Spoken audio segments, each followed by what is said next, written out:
India's fourth recession since independence, first since liberalization, and perhaps the worst to date is here, warned CRISIL. On Tuesday, the agency has forecast India's GDP growth to fall off a cliff and contract 5% in the financial year 2021 because of the COVID-19 pandemic. Earlier on April 28, CRISIL had slashed its GDP growth prediction for India to 1.8% from 3.5%. The agency said that economic conditions have only gone downhill in last 1 month. The centre and state governments have come under fire from the Supreme Court for mishandling of the migrants issue. Migrants have been stranded in different parts of the country during the lockdown. The apex court said that there are lapses on the side of both the centre and the state governments and urgent measures are needed to address the problems. The matter has been listed by the Supreme Court for May 28th. The nationwide lockdown in India has impacted nearly 40 million internal migrants, the World Bank recently said.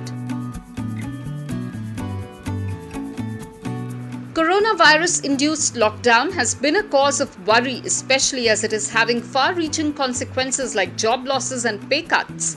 It has led to a spike in India's unemployment rate to 24.3% in the week ended May 24th, compared to 24% in the preceding week as per Centre for Monitoring Indian Economy data.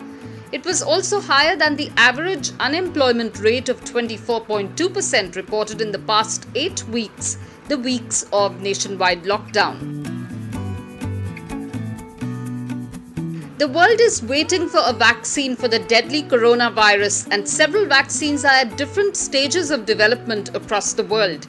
India's top medical body, the ICMR, has said human trials of coronavirus vaccine may begin in another 6 months. The head of ICMR, Dr. Rajnikant, said the virus strain isolated at the National Institute of Virology Laboratory in Pune will be used to develop the vaccine. It is expected that the human trials of the vaccine will begin in at least 6 months. In fact, 4 out of the 14 COVID-19 vaccine candidates from India may enter the clinical trial stage in the next 3 to 5 months. Zomato has announced it will start delivering alcohol in Odisha.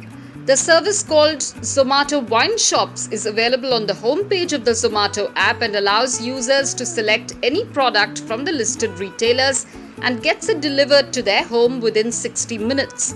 Zomato will play the role of the aggregator. Several states in northern India, including Rajasthan, Punjab, Haryana, Uttar Pradesh and Madhya Pradesh, are facing one of the worst locust attacks, adding to the worries during the COVID-19 pandemic. According to agro experts, this is the most severe locust attack in nearly 26 years, which threatens to destroy crops and disrupt food security in the country.